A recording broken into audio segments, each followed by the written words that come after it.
Big joke. Good morning, everybody. How are you? First of all, it's a great honour to be here to speak with you today. I really appreciate being asked.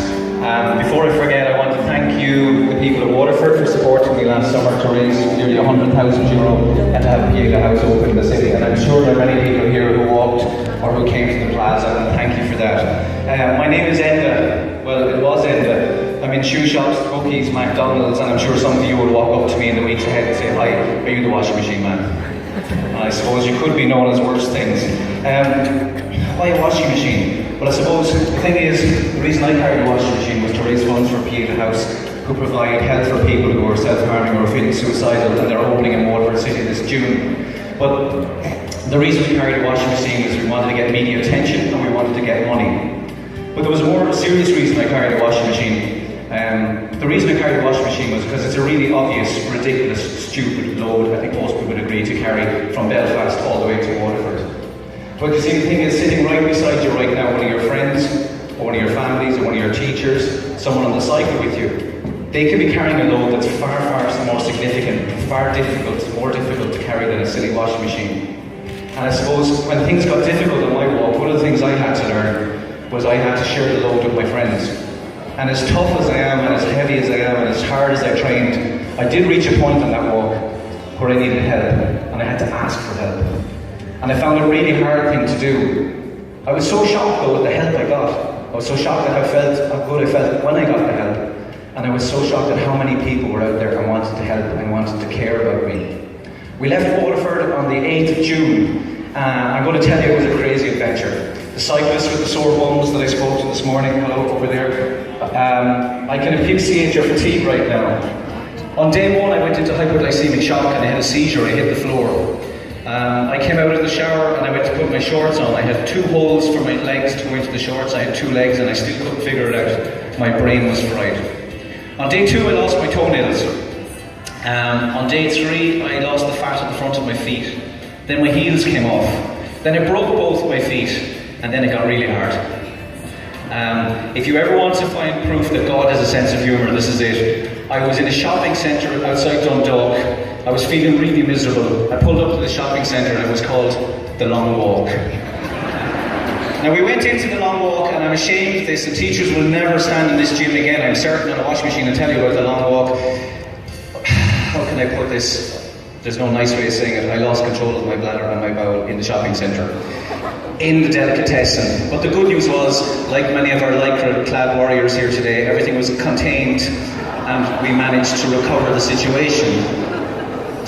Don't think Jim was expecting that this morning, were you, Jim? So the walk continued and we got closer and closer to Waterford, and I said I had to ask for help. My life story is this, that for most of my life I drank a huge amount of alcohol. And when I say a huge amount, I drank about 4 bottles of whiskey a week. I had about 10 or 15 pints, 2 or 3 bottles of wine, and I usually drank some cough syrup. I had no mental health issue in my mind because I was sedated. That was my medicine, I was fine. When I stopped drinking, my life fell apart. I didn't know how to dance at weddings sober. I didn't know how to smile and tell a joke. There's no way I could stood in a gym in front of 1,000 people and spoke without having a lot of drink. And when I stopped, I had a lot of difficulties. My difficulties stopped when I asked for help. When I admitted to my family and friends that I was going through a hard time and I needed help, my life improved dramatically. It's a hard thing to do. I remember the first time I stood in a group of people, I stood in Waterford and said to people, I'm an alcoholic and I had sleep deprivation and anxiety problems. And people said to me, "Jeez, we thought you were Superman. You're the strongest, toughest, funniest teacher we know. You just love your job." I walk into the study hall, 300 people sit like that. Oh my God, how could you feel like that? But you see, that's what the thing is. You don't know who's suffering and you don't know who needs help. We need to show kindness and we need to show intelligence. We need to watch out for people that need that help. I was unlucky to grow up an alcoholic with my genes. Very unlucky. I was really unlucky to grow up in Ireland. Because the baby's born, what do? Way at the baby's head. Baby's first communion, put the kids in the tent in the garden, all the adults hit the kitchen. Confirmation, let's do it again. Baby's 18, you can legally drink. Baby's 21, let's have a party.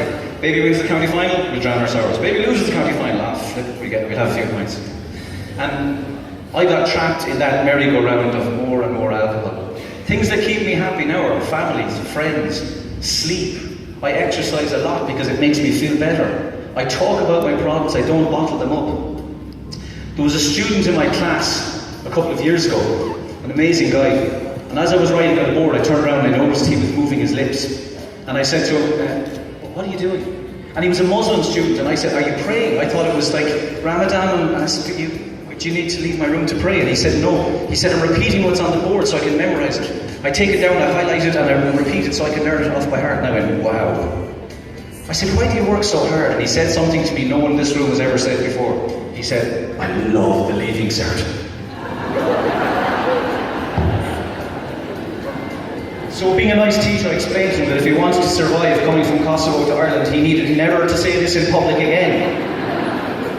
He explained to me that he had seen male members of his family executed, and that he had been forced with his mum to flee through the night, and they went to France and they went to the UK, and then his luck really changed because he arrived in Waterford.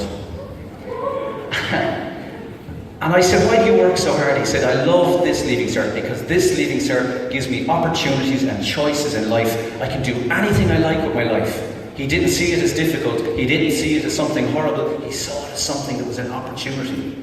So when you walk through that front door next Monday morning, will you go, yeah, no. What an opportunity, positivity, here I go? Or will you walk through and go, oh my God, double Irish, I hope she's out. I hope she has the plague. Probably a mixture of both. I was in class one day and this teacher knocked on my door. He's retired now and he's a very nice man, but a little bit mad, unlike myself. And he knocked on my door. And I said, yes, come in. And he said, Mr. O'Doherty, may I speak to your boys? Do you have teachers who speak like that? They sound like they're in a Shakespearean drama. May I speak to your boys? And I said, yes, you may speak to my boys. And he turned to my class and he said, I want your copies in the staff room by 4 o'clock. I said, grand. I went back to writing on the board. Now, what I didn't see was he came back into the class a second time. And the second time he came back into the class, I didn't see him. I was at the board. And he turned to the students and he said, you are masters of your own destiny. Now, much like that young man there, they went about that high off the ground and they hollered, you are masters of your own destiny. If there's one message that I'd love you to think about today is this, that your future is in your hands. Your happiness is in your hands. There are so many things you can do to make your life better, to make your life safer, to make your life happier. Not to be passengers, not to spend your time in school drifting from here to graduation mass, to take control of where you go and what you do in your life. I suppose the things that make me happy now are exercises and family and friends. They keep me focused. I want to leave you with one last thought. I was sitting there and I was fiddling with this. It's the lid from my camera. And I was thinking, how could I finish? Well, two things. The first thing, I had a marker this morning and I wanted to write the number 10 in my hand because 10 people in Ireland per week lose their lives to suicide. And I'm not a genius, I'm not a mathematician, I'm not a statistician, I'm just a boring geography teacher.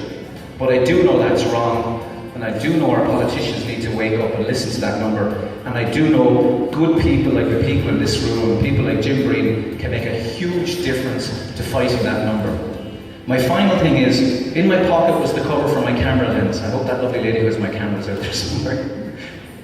Most people ask me the common question about this washing machine. They say, Enda, sure, you took all the insides out of it. And I go, yeah, like I'm not completely stupid.